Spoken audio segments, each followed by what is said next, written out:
Always do it on my own, so I gotta get through it. And the only thing I know is to love what I'm doing. Never give up, never slow, till I finally prove it. Never listen to the no's, I just wanna keep moving. Keep my head up when I act, head up, that's a fact. Never looking back, I'ma keep myself on track. Keep my head up, staying strong, always moving on. Feel I don't belong, tell my thoughts to move along. Push myself to be the best, die with no regrets. Live with every breath, see my message start to spread. And I had so many dreams, then you hit your teens. Life ain't really what it seems, try to find out what it means. Always do it on my own, so I gotta get through it. And the only thing I know is to love what I'm doing. Never give up, never slow, till I finally prove it. Never listen to the no's, I just wanna keep moving. Yeah, I put out all this art, it's my only medicine. Yeah, everything I do, I'm just being genuine. Yeah, I'm sick of being screwed, feel my own adrenaline. Yeah, I do just what I do, and I hope you let me in, yeah.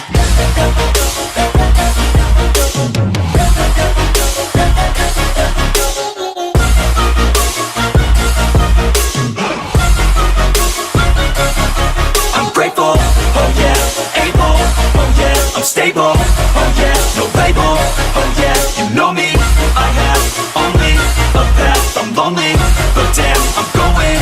I don't want no fake love, I want the real stuff. Everybody listen up, cause I'll only say it once. I'm gonna show you all the path, if you want it bad. I'm gonna show you where it's at, yeah, how you can get it back. Yeah, cause I ain't never done, I'll be number one. Working hella hard until I get just what I want, yeah. Rises like the sun, yeah, fatal like a gun. Shooter's gonna shoot and I'm gonna shoot until I won, yeah. Always do it on my own, so I gotta get through it. And the only thing I know is to love what I'm doing. Never give up, never slow, till I finally prove it. Never listen to the no's, I just wanna keep moving. Yeah, I put out all this art, it's my only medicine. Yeah, everything I do, I'm just being genuine. Yeah, I'm sick of being screwed, feel my own adrenaline. Yeah, I do just what I do, and I hope you let me in, yeah.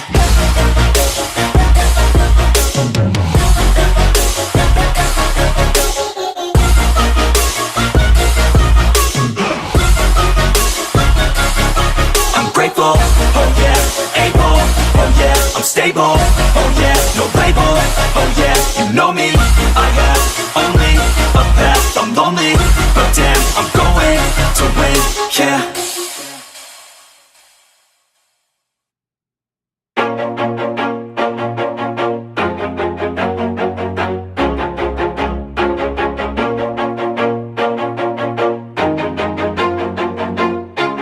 Always do it on my own, so I gotta get through it. And the only thing I know is to love what I'm doing. Never give up, never slow, till I finally prove it. Never listen to the no's, I just wanna keep moving. Keep my head up when I act, head up, that's a fact.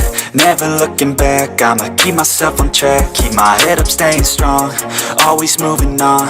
Feel I don't belong, tell my thoughts to move along. Push myself to be the best, die with no regrets. Live with every breath, see my message start to spread. And I had so many dreams, then you hit your teens. Life ain't really what it seems, try to find out what it means. Always do it on my own, so I gotta get through it. And the only thing I know is to love what I'm doing. Never give up, never slow, till I finally prove it. Never listen to the no's, I just wanna keep moving. Yeah, I put out all this art, it's my only medicine. Yeah, everything I do, I'm just being genuine. Yeah, I'm sick of being screwed, feel my own adrenaline. Yeah, I do just what I do, and I hope you let me in, yeah.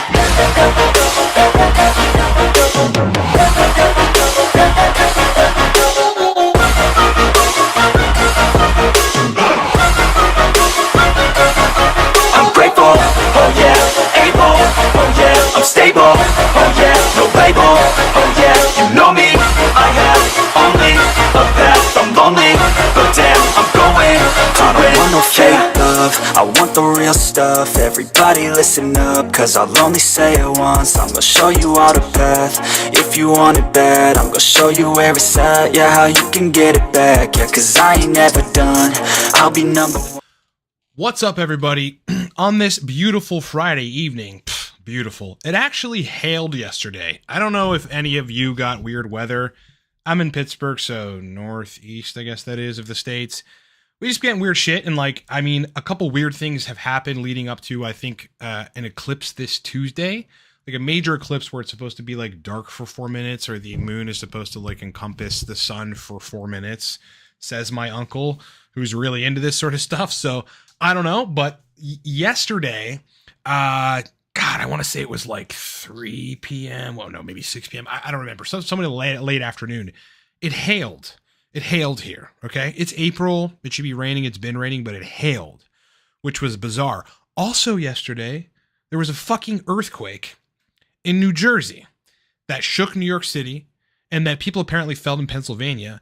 And when it happened, my car alarm went off on my car, which never happens, dude. I'm like, oh, is my battery dying? Because that's one of the things that it does. It tells you your battery's dying if your alarm goes off. It's like one of its jobs, and people don't know that. I've read about it.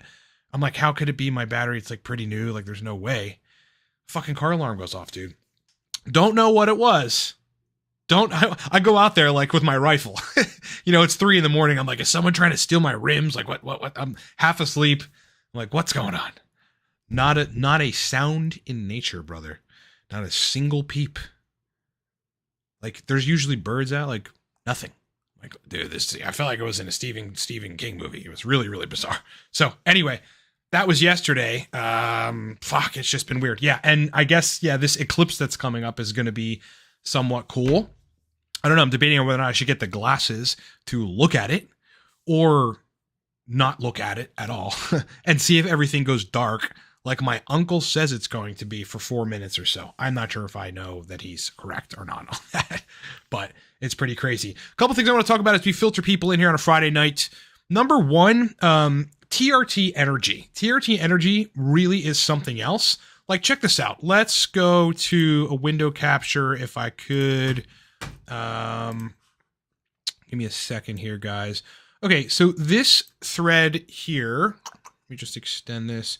Cool. So this is called TRT is a huge advantage in the gym. The guy goes, seen some posts on how TRT doses are not very beneficial in bodybuilding or barely better than natty. I wanted to share my experience. I've been lifting my entire life, and gains I made in the first month of TRT are insane. Never seen anything like it. Training the same and eating the same. 160 milligrams test a week. Makes sense. This guy goes, it's not only TRT puts you in the normal range, but it keeps you there without the natural peaks and valleys as a natural lifter. I guess that depends on your protocol. I kind of like the peaks and valleys a little bit, but I'm still pretty super physiologic, man. I mean, I'm super physiologic for a good degree of the time, and then I'm coming back down. And honestly, so like today is one of, I don't know, I do this maybe 3 times a week where I go to the gym twice. Guys, twice. Like, I'm sitting around, dinner's done, like work is done for the day. I'm like, I could watch a movie, I could do some research, but my energy is still really good, as if I had just woken up after 12 hours of sleep and took modafinil. So I went to the gym. I went to the gym again and just didn't do heavy lifting, light lifting, high reps, superset shit, like almost like cardio lifting.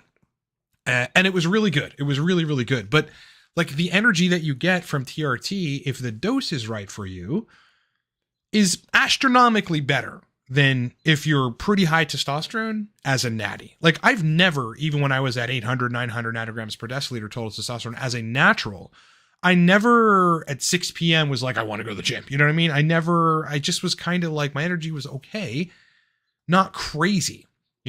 If your dose, like, some people have to dose pretty high in order to gain and maintain adequate sexual function on TRT. And those doses, 170 to 210 and 250 milligrams a week, those doses give you so much additional energy that you need to expend it. I'm on 175 milligrams a week. I've been on 210. Kind of feels somewhat similar, except for the ester's different. And I just need to expend energy. And it's pretty awesome. But yes, I mean, like, it's all over the place. Energy for energy levels after TRT. I was wondering what other people's experiences are. In the gym, I get easily fatigued. So yeah, if this guy goes on TRT, he'll be a completely different person. Guy in the comment section goes, I went from pretty tired in the afternoons and feeling lazy after having energy all day for anything. I started TRT, immediately had the energy to train for a triathlon. Was some of it mental? Absolutely, but maybe it helps. Yeah, but see, this is the breaks here, boys. Here's the brass tacks. It's not mental. I mean, yeah, you have some extra neurotransmitters, you got some dopamine, but there's physical energy, dude, via protein synthesis and stuff that I'm not even sure I understand what happens. Maybe intracellular camp expression. Like there's something going on where TRT really gives you significant energy, and you want to go to the gym. Like you'll see guys on the forums here talking about like being at home restless. Maybe it's afternoon, maybe it's like evening, and they need to be doing something, you know, all the time. Like, oh, I'll go out in the yard, I'll lift weights, like I'll go on a jog, I'll do something with my kids, I'll take them out, like, you know, the extra energy. So here's the bottom line, right? If you go on TRT and you start having extra energy, use that energy, right? Use it to live, use it to be alive. You know, typically people are just not used to having energy that allows them to live their lives. Like truly, people are walking around with a base level energy. Like they go to work, they do what they have to do, and then they're completely crapped out by the end of the night, right? 6, 7 p.m. That's why people like develop drinking habits and all this shit. Because what the hell else are you going to do, right? If you feel terrible, you're just going to want to continue in that downer state. But if you feel great, you don't want to sabotage your body. You don't want to eat crappily. Like you want to do things and have energy. So going on TRT, you got to prepare yourself. You got to prepare yourself for crazy energy. So what's been going on with me? As I've been talking about recently, guys, I'm on day 8 of a 9 MEBC cycle. Is it day? It's like day 7 or 8 or maybe 9. I have to look at my notes. And, you know, in the beginning of a 9 MEBC cycle, the monoamine oxidase inhibition, which is like breaking down or it's inhibiting some of the breakdown of your neurotransmitters so they stay elevated longer, is so noticeable in day 1 or 2. I feel very euphoric and like a different person. It's very interesting. That dies down a little bit and usually dies down for the duration of a 20 or 30 day cycle. I'm on 20 milligrams a day in 9 MEBC. But interestingly, this time it died down at day 2 and then came back at like day 6, 7, and 8. Like this is day 8. And I still have that kind of like, you know, somewhat euphoric, somewhat very, I just interested in life kind of thing. The scientific research on 9-MEBC is pretty clear in rats that, you know, you shouldn't dose it less than 5 days. If you want to get the best effects, right, you got to be doing 5 days or more, ideally 10 plus days with 9-MEBC. I can't really say that I'm having photosensitive reactions where your skin kind of gets a little sensitive to the sun. That hasn't happened to me. Although I haven't really been in the sun all that much because it hasn't really been sunny. I've been outside, but it's been not sunny. So I don't know. I've got 12 more days on 9-MEBC. I will continue to post and maybe do a video halfway, like at day 10 or something, how I feel. Ultimately, day 20 and how that is, I'm going to do a full breakdown of it. And then I'm going to wait a couple weeks and probably run another cerebral license cycle. Couple questions, I guess, in the meantime. Lorcan has a question. You said you've had a lot of things mimic dopamine dysfunction. Yes. What's an extensive list of the things that mimic dopamine dysfunction, and will you be making a course to fix those other dysfunctions? It's not a bad idea.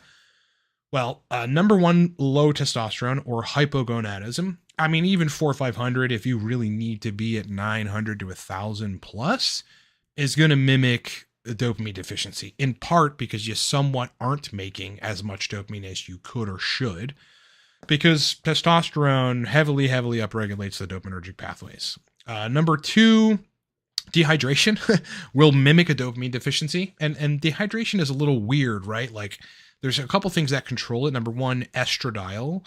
So if your estrogen is within range, you usually can retain enough water to not be dehydrated. If it's too low, your antidiuretic hormone in your brain lowers, and then you don't hold on a lot of water. Like being chronically dehydrated, which a lot of people are, I wouldn't say a ton, but some people are because they drink booze, they piss, they're not aware of it, and they're sort of feeling fatigued, and they don't know why, they don't really like water kind of thing. I mean, dehydration will make you feel like you're dopamine deficient. Not having a life that is surrounded by the things you like can mimic dopamine deficiency, right? You're going to be generally depressed because you have to go to work and deal with some dick named Jeremy who you hate, and you're probably smarter than, you know what I mean? Telling you what to change the printer ink, Joey. Like, come on, bro. right? Like that might make somebody feel totally depressed and inadequate in life, which is going to mimic a dopamine deficiency. Any adrenal hormone problem, and not like the catch-all adrenal fatigue phrase, but like actually low cortisol and low aldosterone output, is going to, number one, mess with your serum electrolytes, and number two, mess with your energy to the point where you will feel a lack of motivation for things. Post-COVID syndromes, the post-acute sequelae of COVID-19, otherwise known as long COVID, that will mimic a dopamine deficiency, in part because it is inhibiting neurotransmitters from the gut perspective via systemic inflammation, via inflammatory markers, cytokines being born in your gut and preventing synthesis of neurotransmitters. But generally, if you feel crappy and tired and shitty, like you're not going to want to be happy and you're going to feel like you have a dopamine deficiency. So it's all those things, man. I mean, you can have pretty good energy and be with a toxic partner, a toxic girlfriend or wife or whatever. Like I've been in that state and my health was like fine, but I felt not motivated for anything. Like, cause there was just constant problems happening. That kind of shit will mimic dopamine deficiency. Any kind of health problem that makes you feel fatigued and not like your energized self is going to mimic a dopamine deficiency. So it's all of those things, and especially testosterone deficiency. That is a good question. 7-hydroxy mitragynine. Never heard of it, so I really wouldn't classify it as a nootropic, quite honestly. I mean, guys, nootropics are, I mean, there's honestly 50, right? It's like Bacopa, Alcar, all the racetams, modafinil, teacrine. Now we've got 9-MeBC, research chemicals like PRL853, obviously Noopept, citicoline, uridine, alpha-GPC. These are nootropics. You know, there's a lot of new chemicals that may come on the scene, or there's compounds that could be, that like may be neuroactive at some level. These are not nootropics, because the classical definition of nootropics are compounds that generally don't have side effects so long as you're dosing them correctly, but also are not kidney toxic, liver toxic, etc. You know, there are a lot of compounds that are maybe overly GABAergic, you know, that people want to classify as nootropics, but they're not. Like phenibut is not a nootropic, right? It's kind of in the nootropic realm, but in no way, shape, or form could you really classify that as a nootropic. So, I mean, you know, I should compile a list of all of them. In fact, I think I've done a video on here probably about 2 years ago of like all nootropics, and there was 48 or so. I'd probably add a couple to the list now that I've tried. Gotta forget that compound. It's a somewhat new compound. It's a mild dopamine reuptake inhibitor that you can get from Nootropics Depot that I feel like I would probably add to the list of nootropics, but it kind of stays generally static. You know, if a new compound like 9-MeBC comes to the mix and a lot of people take it, you know, there are research studies on it. There's no toxicity on it. And you give it a few years and it gets a generally good sentiment, it may be, you know, may be able to be classified as a nootropic. And that's kind of the bottom line. Bro says, I'm swole, running anything together with TRT. No, HCG. Yeah, I mean, that's it. I mean, I'm at 175 milligrams a week. So that's a pretty high dose. All things considered, I can feel fine at 120, but the androgenic effects, not the anabolic effect. The anabolic effects are obviously less significant, but the androgenic effects are a lot better, meaning sexual function, on higher dose TRT for me, you know, regardless. Whether it's a short ester or a long ester, you know, I just kind of need bolus amounts of testosterone at once in order to mimic what was my natural, you know, peak of sexual function at the age of 19 or whatever it was, you know what I mean? 25, who knows? So, that's essentially it. I've gone as high as 210 a week. That's when I was injecting every day. It wasn't really great for sexual function. I would need to be doing that same dose every other day for sexual function, or 70, 80 milligrams every fourth day also worked for sexual function on a long ester. But yeah, test prop. I mean, you're onsetting and you're reaching your peak with propionate very, very quickly. That's what I've been running for quite some time now. And I like it. I just like how I feel, like the energy. I really don't like the post-injection pain. That'd probably be the only thing that would get me back to a long ester is the post-injection pain with prop, because it's a real pain in the ass. It just doesn't feel good. At the same time, I work out in the morning every day at 5:30. I'm there 2-3 times a week. I'm at the gym at 6 p.m. too. So I'm again, because of TRT, largely, like good diet, all that stuff. Okay. If your testosterone is super physiologic, you're going to want to work out more. You're gonna have physical energy to do shit. And so thank you for saying that, bro. I appreciate that. But yeah, that's why I am working out like a madman. And it feels crazy. Would I ever run anything else? I've tried taking Proviron before. It made me feel fucking crazy, like way overstimulated. I was trying to, work some libido magic, like on a protocol that really wasn't optimized for libido. And I got some libido benefits, probably because it was modifying estradiol, post estrogen receptor binding. That's one of the things that it does. It sort of blocks the estrogenic activity, the genetic action of estrogen after it binds to receptors. But I didn't like how I felt on it at all. I maybe took it for 4 days. I was running 25 milligrams a day on top of what was 140 milligrams a week at test, split into everyday injections. Again, not optimized for libido at all. And 250 IU, 250 IU HCG every day at that point. Have I taken any other anabolic steroids? No, I haven't. Have I looked into any? I was gonna maybe fuss around with Anavar, but anything that, has the potential to raise liver enzymes and change liver values, I just don't fucking like it, right? Like I don't want to go down that route ever. And with the good thing with me is the dose of TRT that gives me sexual function is also the dose of TRT that makes me pretty anabolic, right? So that like I have the energy to go to the gym. I put on mass easier. I don't become fat unless I eat excessive amounts of calories. And so that's kind of it, At the same time though, I'm running 500 IU HCG every other day, so I don't know. I think that's 1750 a week, something to this extent. It's somewhat of a considerable dose of HCG.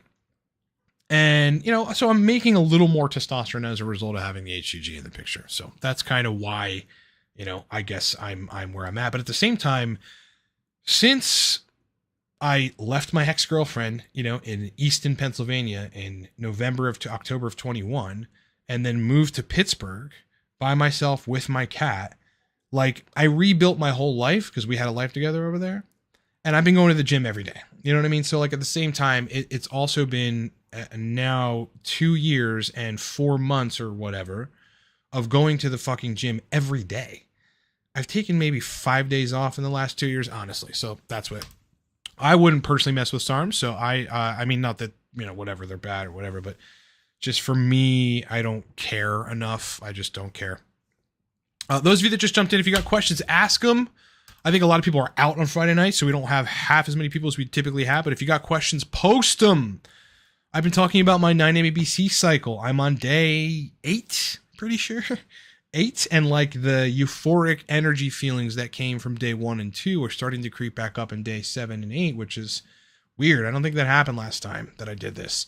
I've got, I have some cerebral lysin coming in, and I think I'm going to run 2 milliliters of cerebral lysin every 3rd day. I think that's what the protocol is going to be when it gets in here, and that'll be after the 9-MABC cycle is completed, and I've given it some time.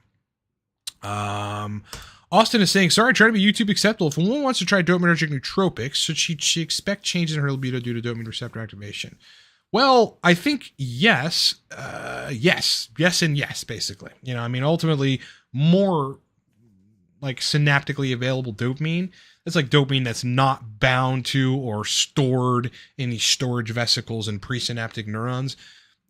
Dopamine that's around for the brain to use to bind to receptors will ultimately activate, the D1 and the D2 like family of dopamine receptors, which is going to provoke a response. If I haven't really looked into, women and how the dopamine receptors affect them, but I imagine it's not dissimilar to men, in that D1 and D2 specifically being agonized or activated will cause a sexual response. So almost definitely. I mean, dopamine is very underrated relative to sexual function. And yes, it's binding to these receptors, but for men, it also activates oxytocin neurons in your spinal cord, which trigger erections, which like go through this whole, that's very oversimplifying it, but goes through this whole cascade of spinal cord, pudendal nerve, erectile response, intrapenile acetylcholine binding, norepinephrine inhibition, intrapenile. Like there's all this shit that happens. And dopamine is one of the beginning parts of that cascade. Yeah, totally amazing what TRT can do, honestly. I mean, dude, TRT alone, like, people like to say, like, 200 milligrams a week is a cycle. It's really not. Cycles are 500 milligrams a week plus. I'm small, bro. There's a guy in my gym that I know for sure is running something. There's just no fucking way, dude. I think he's 39, so he's just about my age. I'm 40, right? This dude is jacked. I mean, he is so jacked and lean and in a great fucking physical shape. There's no way that the dude is not running stuff. So like if I ran anything, bro, like if I ran a cycle of Prima Ballin or something, like I would be fucking jacked. I have like some sort of I'm sure I have a genetic limitation on what I can do. Testosterone certainly influences that, but I don't know. I don't think I'll get much bigger than I am now. It really depends. When I was running a longer ester, I was pinning intramuscular most of the time to just get it, into systemic circulation quicker. I just kind of liked that better. With a faster ester like prop, I'm running it sub Q so that, my troughs at nighttime are not bad, which they're not anyway. I mean, they're really not bad. I feel honestly really great on prop. So prop sub Q, if I went back to cypionate, which who knows, like I would go back to cypionate or anethate at some point, but I'd have to be injecting very infrequently, then I'd probably go back to shallow IM or deep intramuscular. Although me personally, I've done a lot of content, like kind of saying, look, sub Q may not be effective for people. It's actually effective for me, but I have clients where it's not effective for. Like they do the same, everything stays the same, and they just switch to intramuscular, and then they're getting the benefits from TRT, like sexual benefits specifically. So I do fine on sub Q. So I mean, if I ever go back to a longer ester, the only reason I would do that is because prop hurts. It actually hurts. Just it hurts to inject. If you're injecting somewhat of a good degree, it fucking hurts, man. You get post-injection pain that is very noticeable throughout the day. Then I may run, infrequent sub-Q injections. I don't know. We'll see. I like to change things and keep things moving and experiment and learn things. So who knows? But right now I'm sub-Q prop. Whereas previous to this, I was running cypionate every fourth day, intramuscular, deep intramuscular. That's where I'm at, bro.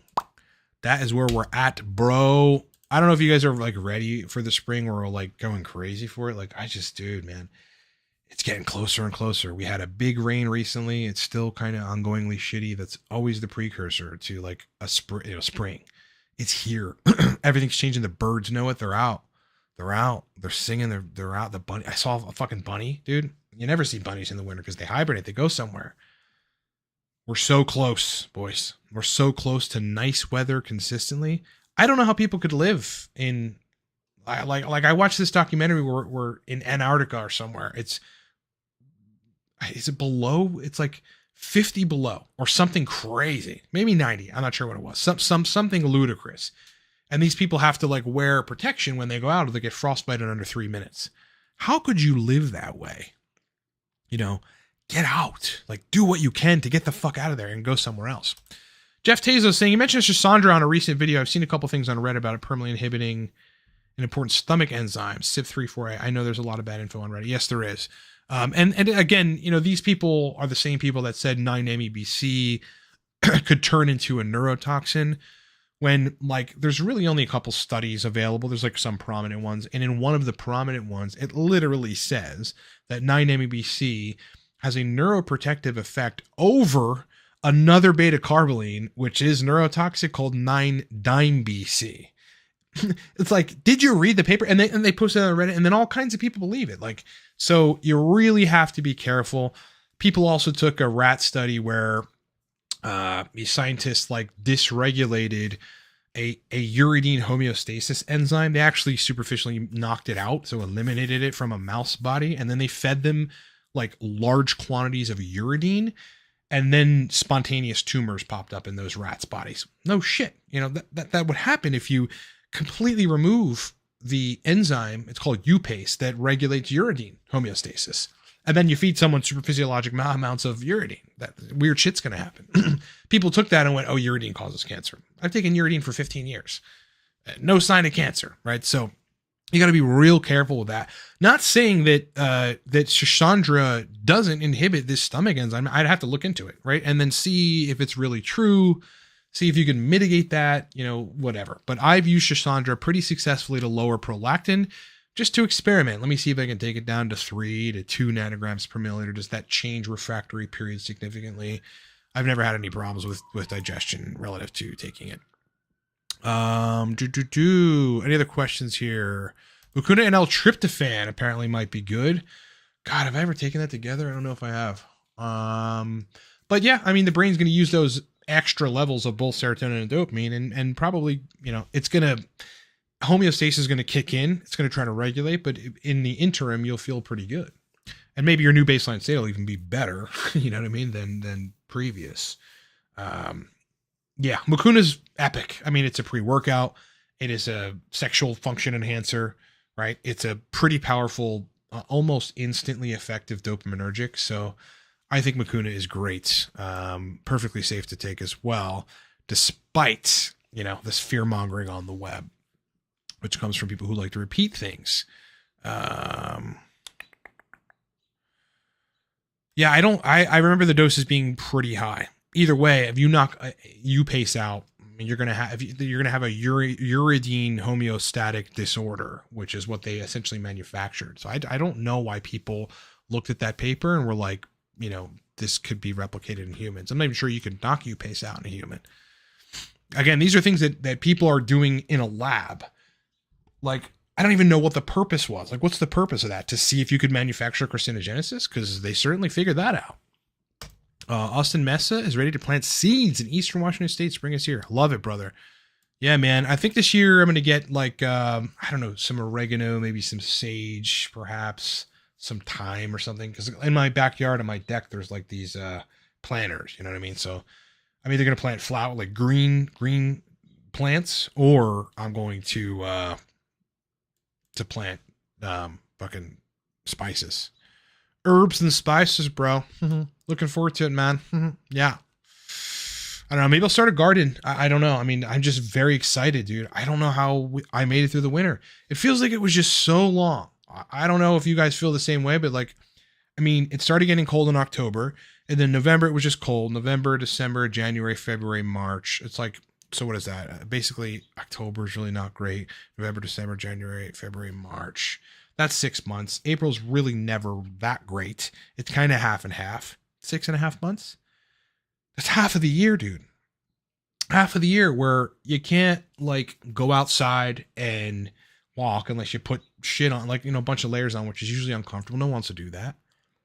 You can't go downtown to your center square or wherever and walk around and people are chipper and going out to dinner and going to cafes and all that. It's like, hibernate.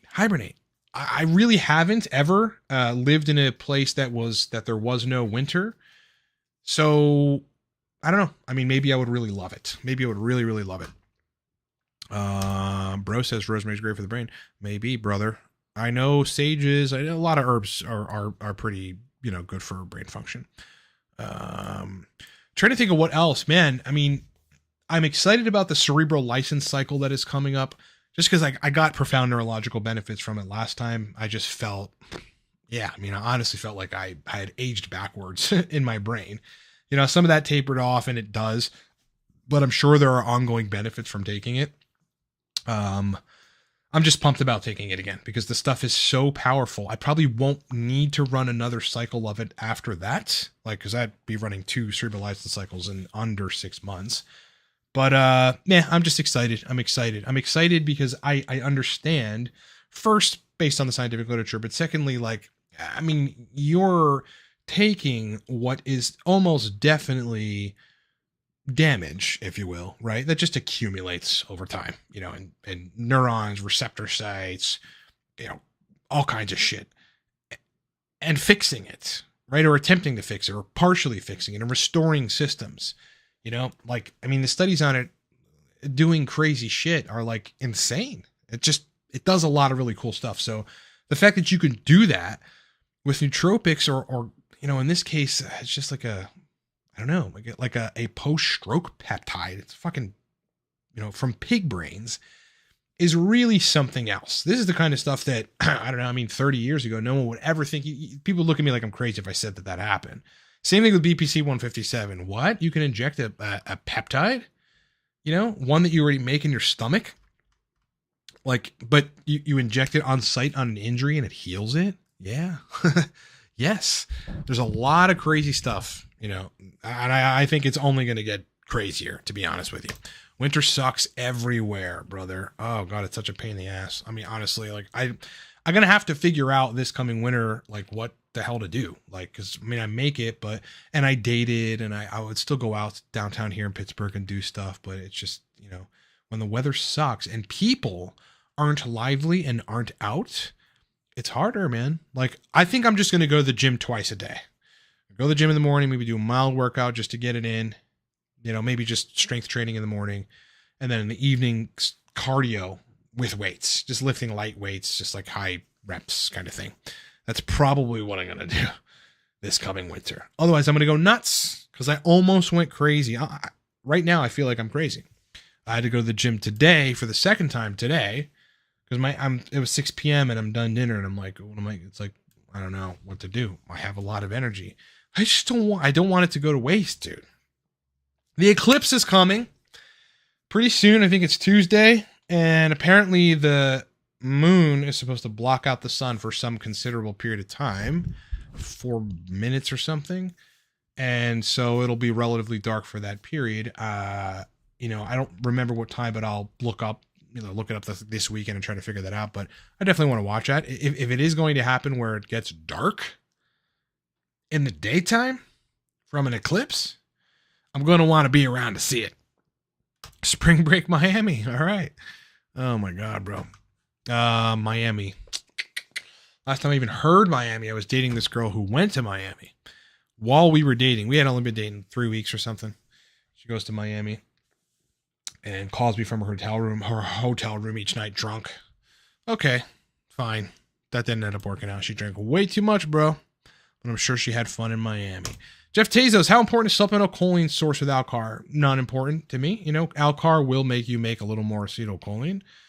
It's like taking some of its enzymatic structure. I think it's acetyl-CoA or choline acetyltransferase, one or the other. One of them is the enzyme that transfers or converts some of that Alcar into usable brain acetylcholine. So I think that's fine. If you're already getting dietary choline, you should be good to go. Choline's real. You got to be real careful with it. I think you're better off modulating signaling with aniracetam or oxiracetam than taking a lot of choline. It just usually leads to brain fog and depression and lethargy and tiredness because too much acetylcholine is just, the brain hates that. It hates it. It wants it optimal. It does not want too little acetylcholine. But too high acetylcholine, you run into problems. So you want to optimize signaling and stuff with the racetams, Noopept, and other things, but you generally want to stay away from high dosing choline sources. Some people can tolerate it because they need it. Others do not need that at all. And it just feels terrible to them. That's my take on that. I think what you could get away with choline wise is between 20 and 50 milligrams city choline or 20 to 50 milligrams alpha GPC every day. Totally fine. I mean, you can get away with that and you'll feel really, really good. But when people start pushing the upper limit of that, far beyond that is when they run into brain fog and lethargy and depression and what the fuck's going on, right? It's doing other things. It's probably modulating other neurotransmitters as well. You can actually chat GPT that, why does excess choline make me tired? And chat GPT will actually tell you. It's pretty smart. So that's the bottom line there. Yeah, I kind of wish, because I like city choline. I like what it does. And I used to be able to dose it a lot higher until my brain realized I don't need any more of this. You know what I mean? And I just don't need more choline than my baseline. But I loved how it made me feel. But these days I can only dose 20 to 50 milligrams. And that's where most people will end up if they dose cholinergics a good bit. That's just what's going to happen. Your brain's going to go, I don't need any more of this. You're good to go. So, Alcar is pretty effective. I took it yesterday, actually. No, day before yesterday. 400 milligrams in the morning, or 500. That's my dose. more chipper, a little more energy. There's some studies that suggest that it could repair penile fibrosis, which I found interesting. I forget by which mechanism this happens, but that was really interesting. So yeah, Alcar is a multifaceted compound that also like increases your expression of nerve growth factor, which is a repair protein. It removes a buildup called lipofuscin in your brain of like metals and sugars that build up in slow neuronal function that no one ever catches, like no one ever thought about until we discovered that it happens. Alcar removes it from your brain. So it's a pretty impressive compound nonetheless. Any other questions, guys? If you got them, ask them. If not, I hope you are enjoying your night. We started off talking about TRT energy. And look, I mean, having high levels of testosterone, you could get to the point energy-wise where you can't sit still. Like, it might be a little annoying. You know what I mean? That's happened to me on TRT where I'm like, I mean, it kind of happens to me now, like where I'm just like, I wouldn't call it restless, but I know my brain can do more. And so I don't feel like wasting it on watching a movie. We're just laying in bed doing some research or whatever. That's fun. Hanging out with my cat is fun. Sometimes I just want to do stuff. So today I went to the gym for the second time and I feel honestly great. Alcar is acetyl L-carnitine. It's the acetylated version of the amino acid L-carnitine. It crosses through the blood-brain barrier and starts affecting brain chemistry right away within 20-30 minutes. It optimizes energy output basically in mitochondria, which are basically the functional power units of your cells, of your neurons. And it makes you make a little more brain acetylcholine. It's pretty powerful stuff. Yeah. It's a very well-known nootropic. It estimates 60 to 70% of people will get a pretty good response from it. There's a small percentage of people that really need brain acetylcholine and some optimization of mitochondria that get a really great response from it. And then there's, 10, 20% of people that it makes them feel lethargic or anxious, overstimulated, and not good. So that's kind of, where I wouldn't say most nootropics fall, but that's where Alcar falls. Most nootropics, when dosed correctly, provide a good response. Like if I take 200 milligrams modafinil, I'll feel pretty good for the first couple hours, and then I'll just feel, I don't know, like the Roadrunner, like I'm 180 miles an hour and I can only really sustain 150 and then I won't sleep well, whereas 75 milligrams of modafinil and I feel like a god for 14 hours and then I just go to sleep, and that works. So it really is about dose. That really, really matters. I don't know if there's any UFC fights, like good ones. God, like a lot of my people are all out. And now Volk got beat twice. Fuck, dude. I guess I should watch the new Roadhouse movie with Connor. That looks pretty funny. Pretty good. Man. These days, I feel like it's hard to find good movies. I don't know if you guys have a difficult time finding good movies, but I do. I mean, I'll go to Netflix and just scroll because nothing looks good. And I know it won't be good because no one knows who the actors are. And you can tell it's somewhat of a low budgety film. You're like, all right, man. It's like anything good. The moment that like Killers of the Flower Moon comes out, the somewhat new DiCaprio movie, I'm like, oh, a good movie. Definitely. This is definitely gonna be good. It's a Scorsese movie. It will be good. And in fact, it was, but you just don't find that a lot, man. We need Gerard Butler, who's the guy that makes like solo war movies, either like he's a spook or he's ex-military or he's something, right? Gets into some troubling situation, has to handle it mostly himself. Those movies are great.